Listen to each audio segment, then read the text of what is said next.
morning, everyone. Just before we start, a couple of housekeeping mentions. And I know we really didn't want to stop the music, and we will start the music again very shortly with the libation. So thank you, Alphonse, Richard, and Mike.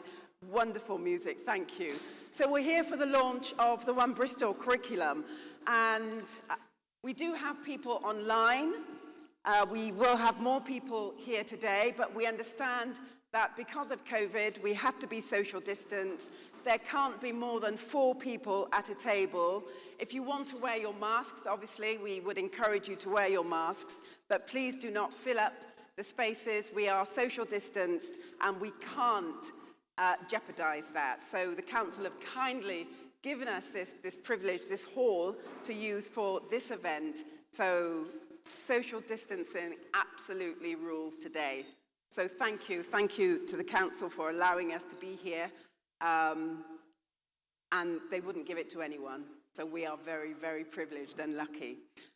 There is no fire alarm, but in the event, could we go to the cathedral if we needed to? Ladies and gents' toilets are on the upper ground floor, which are accessed by the steps down from the main foyer. Accessible toilets can be found either side of the hall on the first floor, this floor. The security guards are trained. They're trained first aiders who can help in any emergency if we need them. And we've been asked to ask you to turn your laptops and mobile devices off when there's a presentation happening, because it may interfere with the speaker. So I think that's all the housekeeping. Just to say that we are live streaming, so there will be people coming around with photographs, with cameras. If you do not want to be photographed, please just let them know that you do not want to be photographed. But we do have Naomi, who has just graduated from the University of the West of England, taking pictures for us. Brilliant that you've just graduated. Congratulations. She will be taking pictures, but again, put your hand up if you don't want photographs taken. So we're going to be starting in just a few minutes' time. And as we start, we're going to ask the drummers to continue as we go into a libation to kick the event off. If there's anyone outside who needs to come in now, please do come in, find your seats. We have 3 minutes to do that. Thank you, and then we will start. Thank you, Alphonse.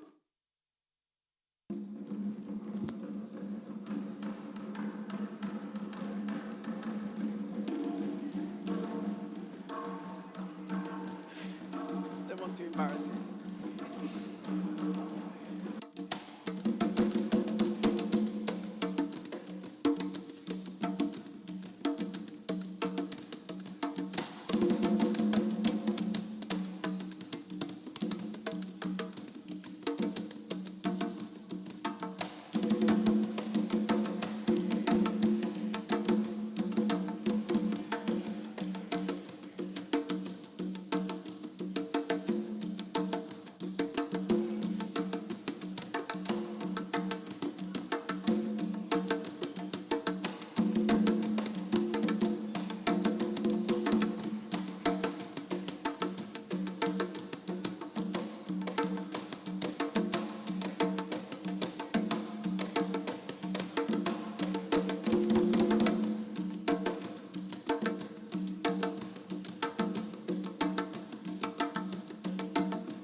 So everybody here today and everyone joining us on live stream, we are offering an African libation at this event. It's a moment in time and our time.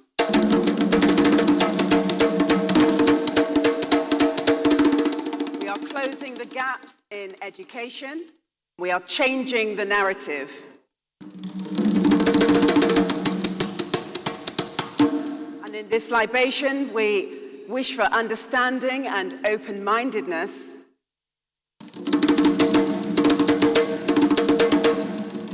We wish for inspiration.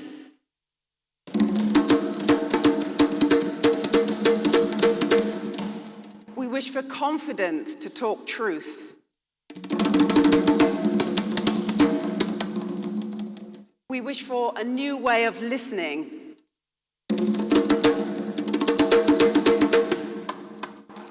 And we wish for one Bristol curriculum to be accepted in every school in Bristol.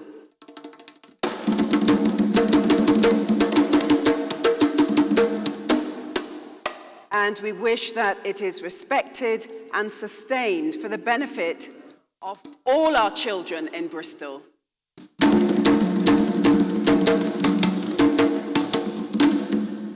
Thank you. That concludes our libation. We have started. So good morning everyone. Good morning to head teachers among us, joining us online, and head teachers who are here in person. We welcome also students. We welcome parents. We welcome teachers. We welcome the community. This is a very, very special day, the One Bristol curriculum launch. It's been a long time coming, and I'm very pleased to be a part of it. I was first told about this 2 years ago by Esther Deans and asked me if I would like to be involved in any way.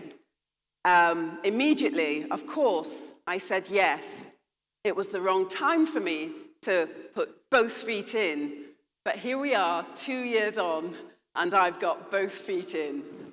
I have no excuse and no choice. I have 5 children, 3 of whom have already been through the education system, and 2 who are going through the education system now. I have no choice. This is the best thing for my children.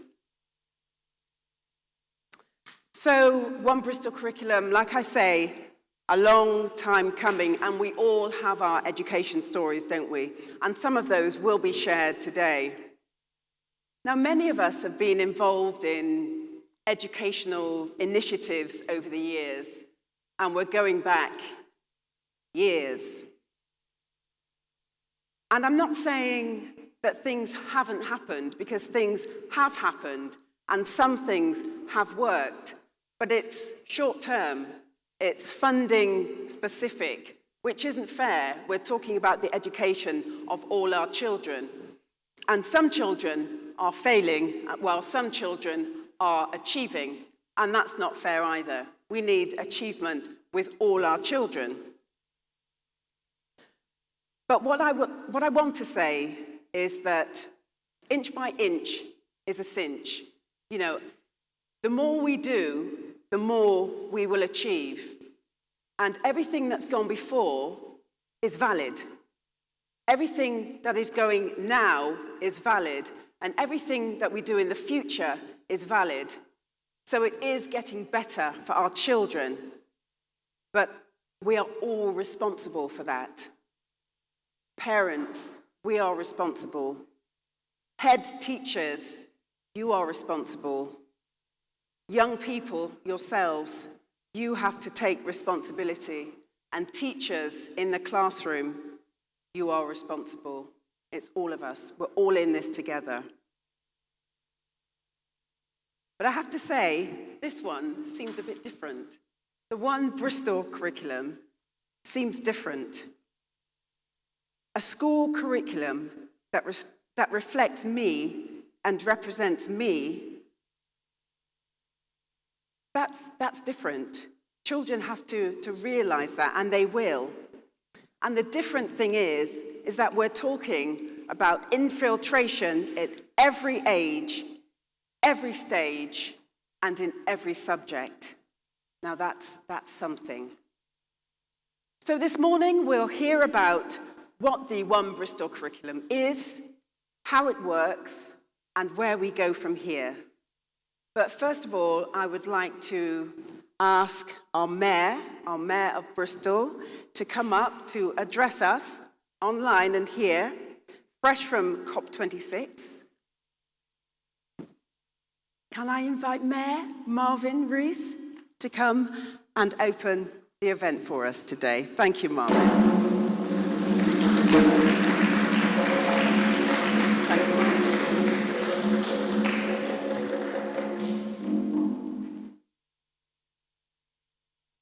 Thanks very much. And it's actually quite a juxtaposition to come from COP, where we've been talking about existential threats to humanity, whether the planet is going to be able to sustain us in the future. And one of the points I've been making is, certainly for climate activism, is that we need to look at these existential threats that are coming 10, 15 years away, although depending on the country, if you look at a place like Nigeria, it's happening right now.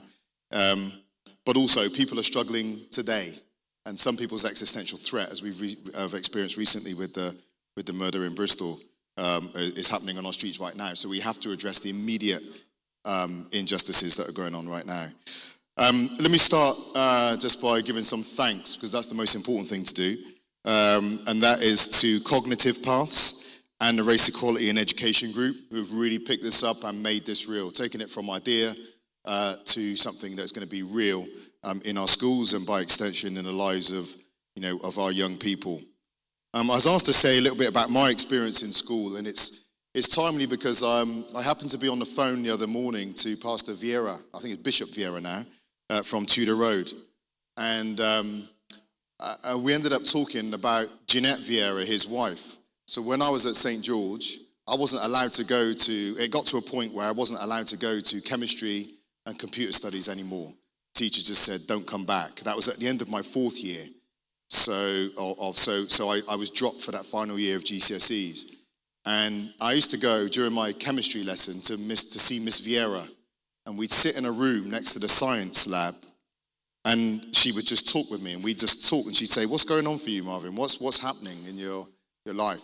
And actually, I realized, I knew what it was then. It was about me being encouraged and all the rest of it. But it was really about who I was, having a sense of self.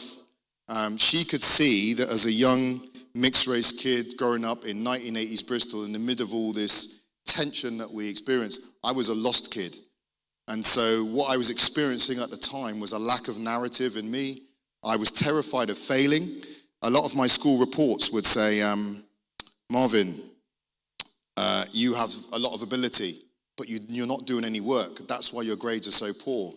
And my terror that actually had immobilized me for years was, okay, they think I'm smart, and the reason I'm not getting good grades is because I don't do any work. But what if I actually work hard and I don't get good grades? They're going to realize I'm actually not as smart as they think I was. And that immobilized me for years, to the point that I only actually really started to do some work in school with about 6 months to go before my GCSEs.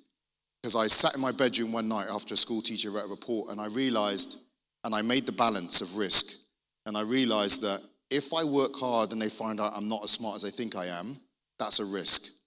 But if I kept doing what I was doing, I was going to leave school with nothing. And I ended up at GCSE with 5 C's and a D. And the 5 C's was just enough to get me into sixth form. And once I turned up in sixth form, I thought, okay, I've learned a lesson now, we're going to crack on. But it was someone coming alongside me. It was one of the inputs I had that gave me a sense of self, a sense of who I was. And also, I faced a dynamic in school of which, interesting, I was just in the United States with a number of African-American mayors. And they were telling me the same story. Being a black kid in school and being put in the top set and being by yourself. And like being, so St. George at the time, to be perfectly frank, the white kids came from Upchurch Road, St. George, Hannam area, and black, mixed race, Asian kids came from the eastern side. So once I got into class, I was with all the kids from St. George. And I just felt isolated on a day-to-day basis. I remember one English lesson where an outside teacher came in to do race. it was excruciating. I was there by myself, racial tensions in this class, and they start talking about race, and I was embarrassed. I felt like there was a spotlight on me. I wanted the floor to swallow me up. So what did I do? I began acting up because I was embarrassed. I wanted to reject this. I didn't want to be a part of this nightmare situation, I was in. So but ultimately, education was my route map, wasn't it, right? 5 C's, I got across the line. I said, right, whatever happens from here, doesn't matter if I fail, I'm going to give it a go. And I've carried that kind of mantra forward, even up to going for mayor. Even if I fail, I'm going to give it a go. I'm always going to say yes to whatever challenge comes my way. Now, what we're talking about here with the Bristol Run curriculum, for me, is part of that investment in the resilience, in the ability of our young people to go in and give it a go, because you got that safety net, right? It begins to put that foundation in people's lives that mean that even if I fail, right, even if I'm exposed as not good enough to achieve something at a particular point in time, I have a foundation in me, in my sense of self, in my sense of history, in my sense of community, that is strong enough that my very being will not be shattered, which is what I feared. Once I begun to get that core in myself, then the fear of failure began to disappear. And once I'd overcome that fear of failure, then obviously, like I said, it was I knocked around with the Marines for a little while. I boxed. I went off to university. All those things become things that I could face. And it's not that fear ever disappears. I think Mike Tyson said everyone experiences fear. Heroes and cowards experience fear. The difference between a coward and a hero is whether they allow the fear to stop them doing stuff. So it's not that you overcome that fear. It's just that you've got that foundation in place to allow you to face up to it. And if you do fail, you can overcome it and keep cracking on. And this one curriculum is that investment, isn't it? It's in the core self and identity, of who we are. I love what you said there, Sheree, about change the narrative, right? Ben Okri, if any of you know, the West African author, said, if you want to destroy a people, poison the stories they tell about themselves. Right? When we got poisonous stories about who we are and where we come from, or no story at all, we are destroyed. And again, grabbing hold of who we are in our curriculum is all the key part of that. There's some brutal politics around this. It's all tied up with institutional racism and discrimination. In 2015, the Runnymede Trust identified Bristol as the 7th worst city to be black in. Inequalities in education and employment. These are all things you'll know. 2017, they identified that, and again, it's a problematic term, but ethnic minorities in Bristol experienced greater disadvantage than in other UK cities. In 2018, obviously as well, Aisha Thomas's documentary pointed out we just had 28 black teachers in the school. We cannot have a whole system, a conveyor belt, a whole section of society with such low representation. Education is not unique in that. Politics, even though we've been doing a big effort to change that. Awful suffers from it. I see Sangeeta as well running and didn't get in. Really, got to happen next time. We've got to have that. But we have to come into these territories to make sure that these institutions, the narratives, the clearly articulated narratives, and those things that are not said, right, work for our young people. Just to say on the importance of that, it's not just good for our young people from our black communities, our Asian communities. This is good for the whole city. I'm really minded about something that David Olusoga says when they was talking about statues, even pre-Colston. When people were arguing about it, David said, listen, this is not an emotional discussion. This is just about whether you do good quality history, right? We've said this about the History Commission. No one's setting out to destroy anyone's sense of self or rewrite history. This is just about being a good quality historian. So when we do a curriculum, when we have a Bristol One curriculum, this is not about political correctness or wokeness or anything like that. This is just about saying we are international. Cities are international organizations, right? Again, I've just been with all the mayors. This is what we talk about. This is just about making sure that the curriculum our children get in these things, these global things called cities that are all around the world, that have 200 countries of origin, 100 languages spoken, to make sure that the curriculum that is offered to the young people growing up in those things, whether they're here in New York, Los Angeles, Paris,